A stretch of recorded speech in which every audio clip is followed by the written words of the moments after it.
Price lord. ಯೇಸು ಕ್ರಿಸ್ತನ ಜೀವವುಳ್ಳ ನಾಮದಲ್ಲಿ ನಿಮ್ಮೆಲ್ಲರಿಗೂ ಈ ಶುಭ ಮುಂಜಾನೆಯಲ್ಲಿ ಜೀಸಸ್ ಲವ್ಸ್ ಪ್ರೇಯರ್ ಮಿನಿಸ್ಟ್ರೀಸ್ ಮೂಲಕ ವಂದನೆಗಳನ್ನ ಸಲ್ಲಿಸ್ತಾ ಇದ್ದಾನೆ.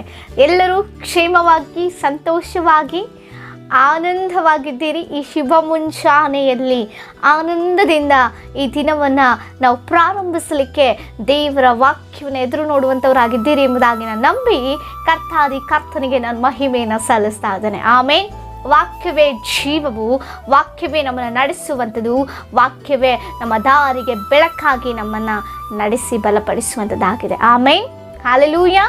ಹಾಗಿದ್ರೆ ದೇವರು ಈ ದಿನ ನಮಗಾಗಿ ಏರ್ಪಡಿಸಿದಂಥ ವಾಗ್ದಾನ ವಾಕ್ಯವನ್ನು ನಾವು ಧ್ಯಾನಿಸೋಣ.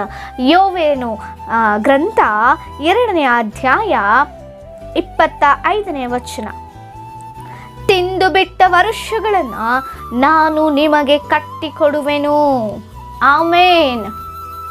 ಅನೇಕರ ಜೀವನದಲ್ಲಿ ತಿಂದು ಬಿಟ್ಟಂಥ ವರ್ಷಗಳ ರೀತಿಯಲ್ಲಿ ನಿಮ್ಮ ಜೀವನ ಇರಬಹುದು. ನಿಮ್ಮ ಪರಿಸ್ಥಿತಿಗಳು ಆ ರೀತಿ ಏರ್ಪಟ್ಟಿರಬಹುದು. ಗತಕಾಲದಲ್ಲಿ ವೈಭವವಾಗಿ ಜೀವಿಸಿದಂಥ ನೀವು, ಎಲ್ಲವೂ ಅನುಕೂಲಕರವಾಗಿ ಇದ್ದಂಥ ನೀವು, ಆರೋಗ್ಯಕರವಾಗಿ ಅನೇಕರಿಗೆ ಸಹಾಯಕರವಾಗಿದ್ದಂಥ ನಿಮ್ಮ ಜೀವನದಲ್ಲಿ ಅಕಸ್ಮಾತ್ ಆಗಿ ಆದಂಥ ಪರಿಸ್ಥಿತಿಗಳು ತಿಂದು ಬಿಟ್ಟಂಥ ರೀತಿಯಲ್ಲಿ ಇರಬಹುದೇನೋ. ಅಯ್ಯೋ, ಮೊದಲು ನನ್ನ ಜೀವನ ಆ ರೀತಿ ಇತ್ತು, ಈಗ ಈ ರೀತಿ ದರಿದ್ರ ರೀತಿಗೆ ಬಂದ್ಬಿಟ್ಟಿದೆ ಅಲ್ವಾ ಎಂಬುದಾಗಿ ಆಲೋಚನೆ ಮಾಡ್ತಾ ಇರ್ಬೋದು. ಅಯ್ಯೋ, ಆಗ ನನ್ನ ಆರೋಗ್ಯವಾಗಿದ್ದೆ, ಕ್ಷೇಮವಾಗಿದ್ದೆ, ಈಗ ನನ್ನ ಜೀವನ ಎಲ್ಲವೂ ಅನಾರೋಗ್ಯವೇ ಆಗಿದೆ. ಪ್ರಿಯರೇ, ನೀವು ಆ ರೀತಿ ಆಲೋಚನೆ ಮಾಡ್ತಾ ಇದ್ರೆ ದೇವರು ನಿಮ್ಮೊಟ್ಟಿಗೆ ಮಾತನಾಡ್ತಾ ಇದ್ದಾರೆ.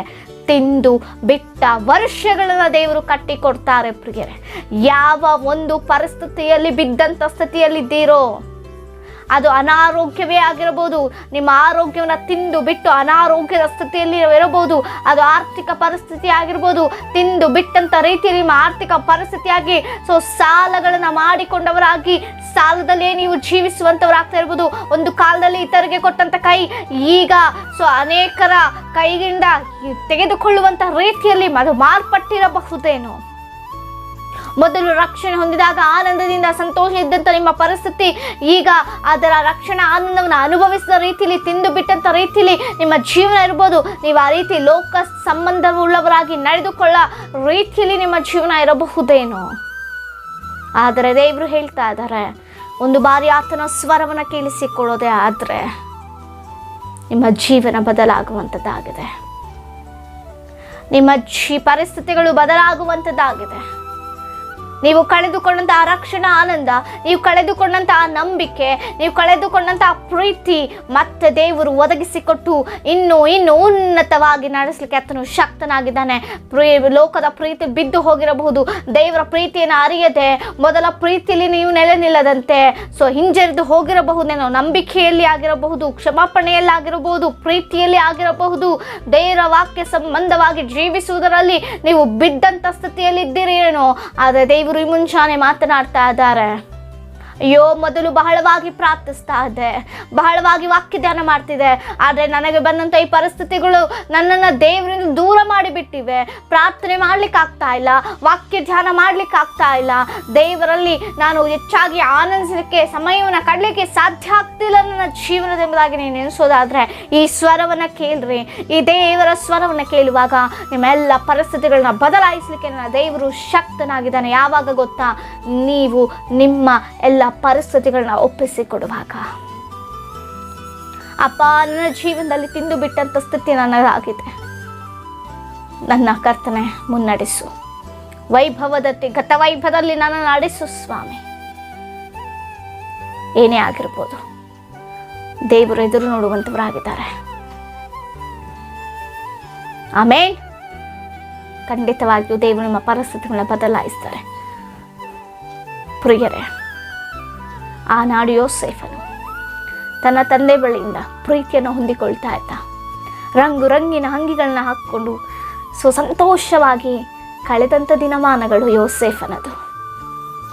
ಆಮೇಲೆ ಆದರೆ ಪ್ರಿಯರೇ, ದೇವರು ತನ್ನ ಜೀವನದಲ್ಲಿ ಅಪ್ಪಣೆ ಕೊಟ್ಟಂಥ ರೀತಿಯಲ್ಲಿ ತಂದೆಯ ಪ್ರೀತಿಗೆ ಅದನ್ನು ದೂರವಾಗಿ ಬಿಡ್ತಾನೆ. ಆಮೇನ್. ಆ ರಂಗಿರಂಗಿನ ವಸ್ತ್ರಗಳನ್ನ ಧರಿಸುವಂಥದ್ದು ಆತನಿಗೆ ದೂರ ಆಗುತ್ತೆ. ತನ್ನ ಅಣ್ಣಂದ್ರೆ ಆತನನ್ನು ದ್ವೇಷಿಸ್ತಾರೆ. ಇದೆಲ್ಲರಿಗೂ ಗೊತ್ತಿರುವಂಥ ವಿಚಾರ. ಆದರೆ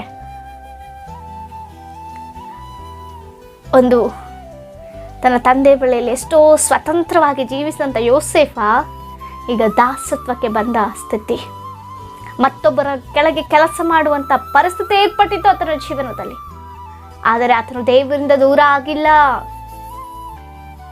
ತನ್ನ ಸ್ಥಿತಿ ಬದಲಾದರೂ ಕೂಡ ದೇವರನ್ನ ಮಹಿಮೆ ಪಡಿಸುವಲ್ಲಿ ಆತನು ಬದಲಾಗಲಿಲ್ಲ. ದೇವರನ್ನು ಸ್ತುತಿಸುವಲ್ಲಿ ಆತನು ಬದಲಾಗಲಿಲ್ಲ. ದೇವರು ಮತ್ತೆ ಗತ ವೈಭವವನ್ನು ತೆಗೆದುಕೊಂಡು ಅದಕ್ಕಿಂತ ವೈಭವ, ಮೊದಲಿದ್ದಂಥ ಪರಿಸ್ಥಿತಿಗಿಂತ ವೈಭವ ಉಳ್ಳವನಾಗಿ ಆ ಒಂದು ಸಾಮ್ರಾಜ್ಯಕ್ಕೇನೆ ಅರಸನಂತ ಅರಸನಾಗಿ ಆತನು ನಿಂತಂತನ ನಾವು ನೋಡ್ತಾ ಇದ್ದೇವೆ. ನಿನ್ನ ಪರಿಸ್ಥಿತಿಯು ಹಾಗೆ ಇದೆಯಾ? ಮೊದಲಿದ್ದಂಥ ಪರಿಸ್ಥಿತಿಯಲ್ಲಿ ನೀವೀಗ ಇಲ್ಲ ಏನೋ? ಮೊದಲಿದ್ದಂಥ ಆರೋಗ್ಯ ಈಗ ಇಲ್ಲ, ಮೊದಲಿದ್ದಂಥ ಆರ್ಥಿಕ ವೈಭವ ಇವಾಗಿಲ್ಲ. ಆದರೆ ದೇವರ ಪರಿಸ್ಥಿತಿನ ಬದಲಾಯಿಸಲಿಕ್ಕೆ ಶಕ್ತನು. ದೇವರ ಸಮ್ಮುಖಕ್ಕೆ ಬನ್ನಿ. ದೇವರ ವಿರುದ್ಧವಾದ ಕಾರ್ಯಗಳು ನೀವು ಮಾಡಿದ್ರೆ ಒಪ್ಪಿಕೊಳ್ಳ್ರಿ, ಪ್ರಾರ್ಥನೆ ಮಾಡ್ರಿ. ಬಿಟ್ಟು ಬಿಟ್ಟಾಗ ಖಂಡಿತವಾಗಿಯೂ ನಿಮ್ಮ ಪರಿಸ್ಥಿತಿ ಬದಲಾಯಿಸುವಂಥ ದೇವರು. ಆಮೇನ್, ಹಾಲೆಲೂಯಾ. ನಿಮ್ಮೇನೇ ಪರಿಸ್ಥಿತಿಗಳಿದ್ರು ದೇವರ ಸಮ್ಮುಖಕ್ಕೆ ಬಂದು ನಿಮ್ಮ ಪರಿಸ್ಥಿತಿಯನ್ನು ಬದಲಾಯಿಸುವಂಥದ್ದು ಒಬ್ಬರೇ ಮನುಷ್ಯರಲ್ಲ, ಅಧಿಕಾರಿಗಳಲ್ಲ, ಆಸ್ತಿ ಅಂತಸ್ತಲ್ಲವೇ ಅಲ್ಲ, ಜ್ಞಾನವೂ ಅಲ್ಲ, ನಿಮ್ಮ ಸ್ವಬುದ್ಧಿಯೂ ಅಲ್ಲ.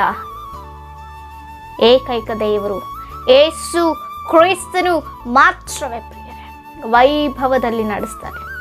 ಆಮೇನ್. ಆ ರೀತಿಯಾಗಿ ನಿಮ್ಮ ಜೀವನ ಬೇಕಂದ್ರೆ ದೇವರಿಗೆ ಒಪ್ಪಿಸಿಕೊಡ್ರಿ. ನಿಮ್ಮನ್ನು ನೀವು ದೇವರ ಸಮ್ಮುಖಕ್ಕೆ ಬನ್ನಿ, ನಿಮ್ಮ ಪರಿಸ್ಥಿತಿಗಳನ್ನ ಒಪ್ಪಿಸಿಕೊಡ್ರಿ. ದೇವರು ಖಂಡಿತವಾಗಿಯೂ ಬದಲಾಯಿಸಲಿಕ್ಕೆ ಶಕ್ತನಾಗಿದ್ದಾನೆ. ಮೇನೇ ವಿಜ್ಞಾಪನೆಗಳು ನಮಗೆ ತಿಳಿಸಿಕೊಡ್ರಿ. ನಿಮಗಾಗಿ ನಾವು ಪ್ರಾರ್ಥಿಸ್ತೇವೆ. ಪ್ರಾರ್ಥನೆ. ಪರಿಶುದ್ಧನಾದ ದೇವರೇ, ಮಹೋನ್ನತರೇ, ತಿಂದು ಬಿಟ್ಟಂಥ ವರ್ಷಗಳನ್ನ ಕಟ್ಟಿಕೊಡುವ ದೇವರೇ ಸ್ತೋತ್ರ. ಅಪ್ಪ, ಯಾರ್ಯಾರೆಲ್ಲ ಈ ವಾಗ್ದಾನ ನೋಡಿ ಮುಂಜಾನೆ ಹೌದು ಸ್ವಾಮಿ ನಾನು ಗತ ಕಾಲದಲ್ಲಿ ಆ ರೀತಿಯಾಗಿ ಜೀವಿಸ್ದೆ, ಈಗ ನನ್ನ ಪರಿಸ್ಥಿತಿ ದೀನಸ್ಥಿತಿಗೆ ಬಂದಿರುವುದಾಗಿ ಯಾರೆಲ್ಲ ಕರ್ತನೆ ನೆನೆಸ್ಕೊಂಡು ಕಣ್ಣೀರು ಹಾಕ್ತಾ ಇದ್ದಾರೋ ಅವರ ಜೀವನವನ್ನು ಬದಲಾಯಿಸುವಂಥ ದೇವರು ನಿಮ್ಮ ಕರಗಳಿಗೆ ಅವ್ರನ್ನ ಒಪ್ಪಿಸಿ ಕೊಡ್ತಾ ಇದ್ದಾನೆ. ಅವರಲ್ಲಿ ಒಂದು ಬಿಡುಗಡೆ ಕೊಡು ಅಪ್ಪ. ಅವರಲ್ಲಿ ಕರ್ತನೆ ಒಂದು ಪರಿಸ್ಥಿತಿನ ಏರ್ಪಡಿಸಿ ನೀನು ನಡೆಸು ಸ್ವಾಮಿ. ಬದಲಾಯಿಸಪ್ಪ, ಸಹಾಯ ಮಾಡು. ಎಲ್ಲವನ್ನ ಕರಗಳಿಗೆ ಒಪ್ಪಿಸಿ ಬೇಡಿ ಹೊಂದಿದ್ದೇವೆ ಜೀವಳ ಪರಲೋಕದ ತಂದೆಗೆ. ಆಮೇನ್. Praise the lord.